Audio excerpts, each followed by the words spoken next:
Welcome to Wednesday Q&A, where you will ask the question and we answer with joy, with enthusiasm, with curiosity, and with our own opinions. So I'm joined as always by my beautiful, talented, intelligent co-host, Kristen Williams. Hey, everybody. Hey, Laura. Hey, So good to be here. hey. Oh, so good to be here. Okay, here we go. This is from Emma.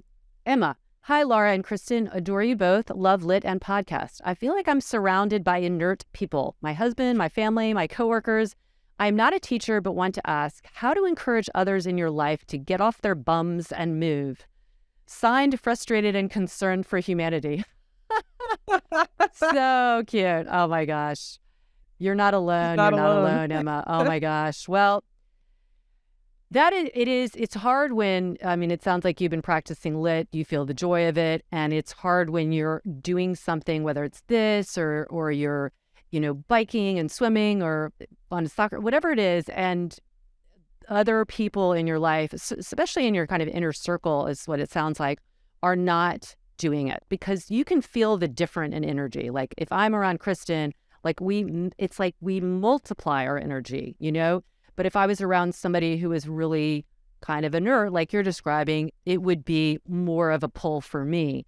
And so I can sympathize with that. I don't have that because I have a husband who is like, and Kristen's husband as well. So I think from my experience with other people who've had this, keep modeling it, invite some people to, you could be like, have something fun. Like I'm going to have a yoga and lunch class or a lit and lunch class or something, whether it's, maybe start off with the coworkers or friends who are not as moved, and pick something 20 minutes.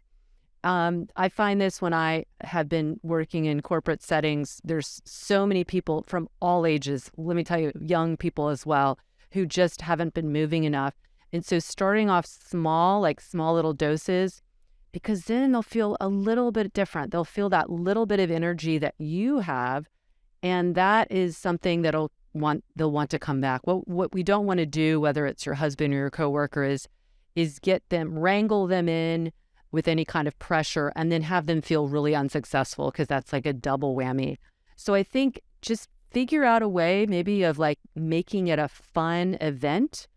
And, I think with partners, I'm going to say that's probably a little hands off. Like, I don't know if there's any good advice for that, because it's just, you could say it would really mean a lot if you just joined me today for this 20-minute class because it makes me feel so good and I want to help you.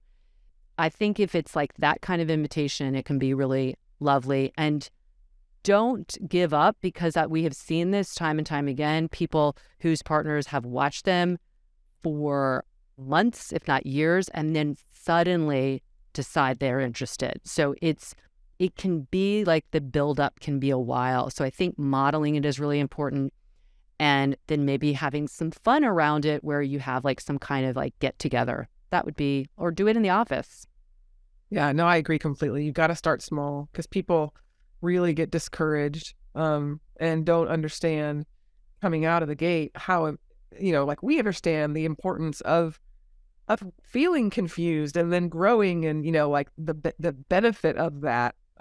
We see that happen with lit. People get a little bit freaked out. All of a sudden we're asking them to do things that aren't what they expect in their traditional lit yoga or traditional yoga class that maybe does the same 26 postures. People like repetition. People like, to be unsurprised, I guess that's the word. Mm-hmm. So, I have worked with younger people who just, they don't want to do it. It's hard. But if you start small and then all of a sudden they start to see growth quick. That's the beauty. Like when someone is very inactive, the improvements are light years quicker than when someone is, you kind of plateau as you start to get really active and you stop to see the benefits. But that's what we see in physical therapy. So physical therapy is a classic way that people they come, the doctor tells them to come, they come, we don't want to be here. And then all of a sudden they're forced to come because they got to do that in order to get X, Y, or Z. And then they start to realize that they feel better. And then, okay, well, now can I do this at home? And then you can kind of start that conversation. So like, I love what you said, invite them to do something super short, 20 minutes, and make it fun. That's key. Hmm. And then, that's not threatening. And And then they start you to, can do, they yeah. feel And that. I mean, Krista and I created a 6-week program for this person, for the inert people. And it's called 6-week Build Your Capacity. And build your capacity is building your capacity. It's all the things that you can hold, that hold your energy, hold your vitality, your endurance. And that plays out in so many ways. And it really hits a lot of different marks. So it has some lifestyle tips in there. It starts off 15 minutes, but people could certainly do less than that. And so you could even purchase one for your office or something like that. And just it's really, yeah, it's important to start and meet people where they are and to be encouraging, because no one wants to be, not that you're doing this, but it's hard, like when you see it and you see like, oh, my husband's not moving, my coworkers aren't moving, my family, like what's going on? But it's hard to be like the positive Patty and be like, come on. But you just having some kind of fun teaser with it that they can also feel the success is really important. Yeah. And if anybody else Uh, has, like, we have a lot of people in our Lit fam, if you have any suggestions, but I think they would echo what I said, which is also be patient, because you never yeah. know, like the modeling what you're doing. And when we see this too, we get people like, how do you have so much, how are you able to do this? And I'll just give a couple pieces of advice. I'm not going to tell them my entire routine because it's unique for me. But if I can say, hey, this really helps me a lot. If I make sure I hydrate, or if I make sure that every day I move for 15 minutes, it's just, it gives, of course, I'm probably doing a lot more than that, but I'm sharing a little bit because they're asking, but I'm also making it inviting. Yeah. Because it's Uh, fun. yeah, it's fun. All All right. right. You have a question? Yeah, we do. So one of our teachers over in Europe, Denise, wrote in. She said, I would love for you and Laura to brainstorm something for me. I'm looking for inspiration and motivation. And she works with horses. So she says, our pony injured himself. He's okay and he'll be fine, but his recovery will take months. And all that we can do regarding exercise and movement in this time will be walking on flat, solid ground. There will, of course, be lots of cuddling for him and carrots, gentle stretching, mobilization, fascial release, silly tricks, etc. I got him, she says, but what about me?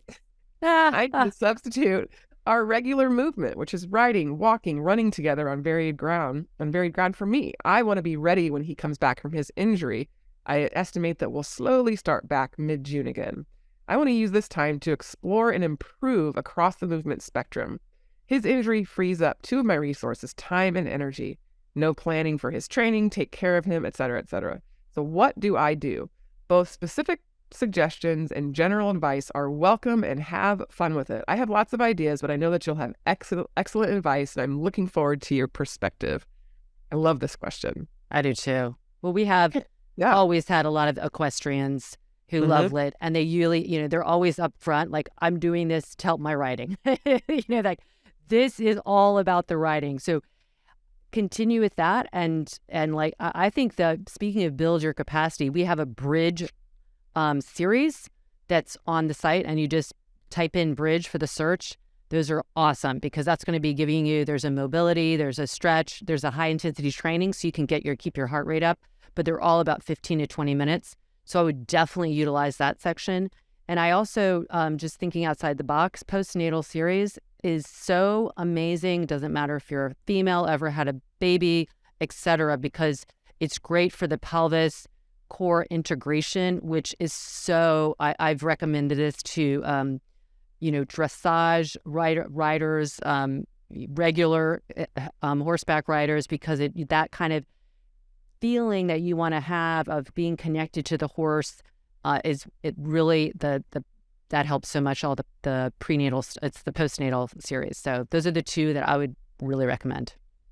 I agree completely, because when you think about horseback riding, there's a lot of core control that's Mm-hmm. needed, and adductor strength, and it's such a unique sport that, as I've worked with Denise, and what we worked really hard on is her kind of body awareness, and so I think she's afraid I'm going to lose all of that, and so balance work, things like where she has to be moving in space and, use some feedback, use a mirror, where you can see, am I able to move well while I'm shifting my weight? Because that's what's happening on a horse every time. You're shifting. You can even get on an exercise ball and do, movement stuff where you have to stabilize on that ball. Because I think that's the stuff that's hard to replicate without a horse.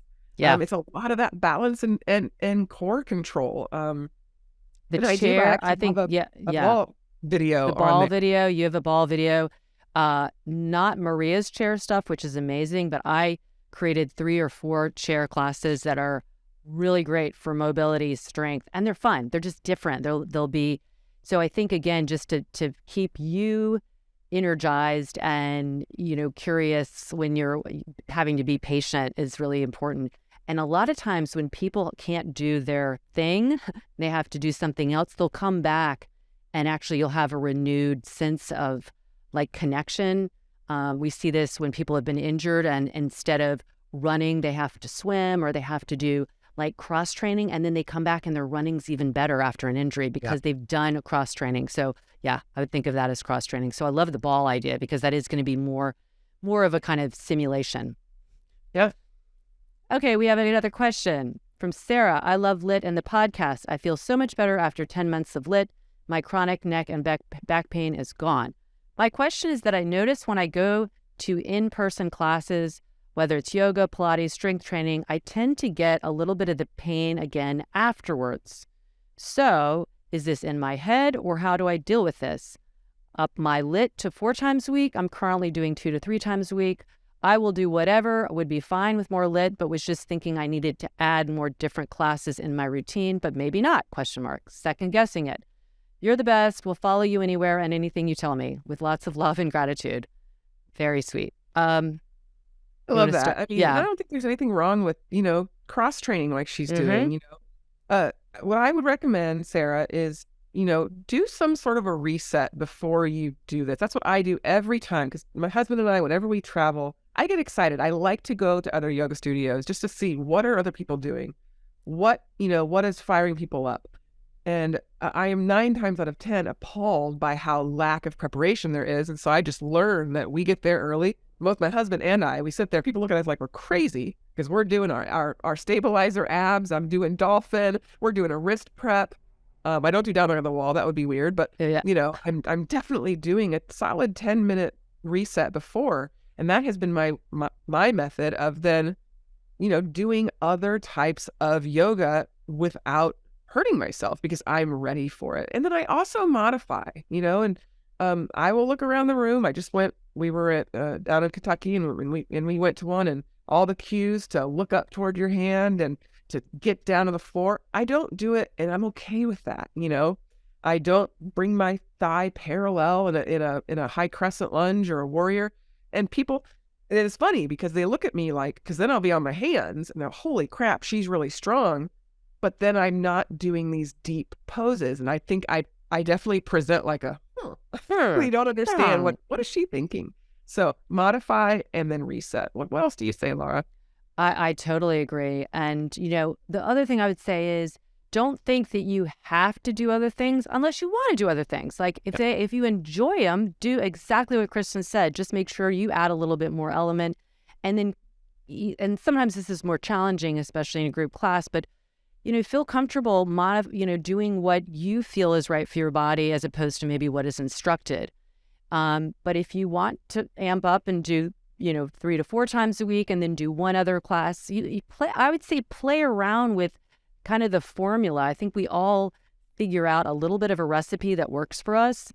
But my other, I guess, plug for LIT is that we do so much diverse movement and adding like plyometrics and adding inversions and all those things that we are really getting a lot of the kind of cross-training benefits. So if you maybe try just doing LIT for a while and see what that feels like. But do what makes you happy. And if it makes you happy to go to a group class and, just knowing that might be something that's triggering some of that issue, the back stuff, just think of like all the LIT principles that we go through and just apply them there. Again, it can be interesting and challenging, especially if people are doing something different. But like Kristen said, it'll be fun for them just to be like, what is she doing? At the end of the day, most people aren't thinking about anybody else but themselves. So don't worry about it. That's Very always true. like that. Yeah, right. Okay, we got a final quick question here. This is anonymously. I have a question. Maybe it's suitable for the podcast. I listen to it regularly and love it. Thoughts on PNF? I'm very familiar with this technique, however, strongly depends on who. I'm asking this since my colleague, who's a yoga Pilates instructor, not physio, offers this as a private for 60 to 90 minutes. It's popular and clients seem to like it, but my physio brain doesn't. Doesn't seem safe to do it for so long, nor necessary for the whole body and for virtually anyone. Thoughts? Most clients are just average people and not athletes. So PNF is, you want to explain what that is? Yeah. So it stands for proprioceptive neuromuscular facilitation. And so this is what's interesting because we don't quite have enough information on what type of PNF they're doing. And the only reason this is kind of sparking my brain right now is one of my friends is starting to be trained at a stretching place. I won't give the names. I don't want to, but you guys know what it is. I think there's really one big, stretching company out there. And she's being trained and she said they utilize PNF. And so, I think that there are two types of PNF. There is PNF where you could be strengthening, against resistance, manual resistance is what I would guess she's doing. But you can also use it almost more like a contract relax for stretching, where it becomes more of like a dynamic stretch. So, do I see the benefit in that? 60 to 90 minutes does sound like a long time. And what I don't like about it is dependent upon the person who's giving the resistance in any form of that strengthening. So it becomes very, you have to come see me because you cannot do this on your own. And I'm not a fan of that even in the clinic. I will do it with someone, but then I will actually give them a version like with a band or with a weight, just so they can at least, do some of it on their own, even though it might not be the exact same effect as if someone's hands-on. So my first thing is I wonder if it's a combination of stretching and strengthening. My biggest issue with it is that it's dependent upon the person doing it. So arguably it seems like there's more value. But is there really more value when you can do a lot of PNF movements like we do in LIT, which is much more functional because you're not relying upon somebody else. What else do you have to say about that? Right. So I think just to be clear to everybody that's listening, imagine like these diagonal movements, because that's how our body moves in a variety of ways. And we tend to be lacking in some of those more oblique diagonal movements, and that a person would be resisting you throughout that range so that you're getting strong throughout the range. So in theory, again, sounds great, but to do for 69 minutes seems preposterous to me. It seems like a good thing to have somebody rely on you for. It's like relying on getting a 60 to 90 minute massage. Are you going to do that every day? Are you going to do that every time? No, most people would do it maybe once a month at the most. Anything that requires someone else to do something to you, even if there's a benefit, you're also losing some of the inherent brain mapping, this is what it's all about, proprioceptive neuromuscular facilitation. That's what it stands for. You can do that, like you said, with a band, with the wall, doing the actual movement patterns, holding them, bringing them through in different ranges, adding some, weights on the end of it. But it's, I think that some of these things are just, they're just, it's like taking something that is good in a small dose and thinking like, let's just macro dose it. And it's like, gimmicky. Yeah. So there you go. That's our opinion. But hey, always convince us otherwise if you want to write in anybody. Well, as always, we love you. We're so grateful for your questions. Write us. You can write at support@lityoga.com, and we get those questions. You can also reach us on Instagram. Yep, you can reach Laura at lara.hyman or me at kbwilliams99 or write directly to our Redefining Yoga podcast. DM that and they'll send it to us and we will get to you as soon as we can as we just kind of work through our little list. You can also, rate, review, and subscribe. That would help, and share the podcast. We think we have a lot of good stuff to say, and I think your friends might appreciate it, especially if people just have questions about their body. That it's amazing how much there is to learn and how that can benefit the whole entire world to know more about how to move well. Yes, let's do it together. And let's get lit. So if you haven't joined, it's never too late. Go try our free trial and write us and let us know what you think. We want you in the family. All right. As always, we're pulling for We're you. pulling for you.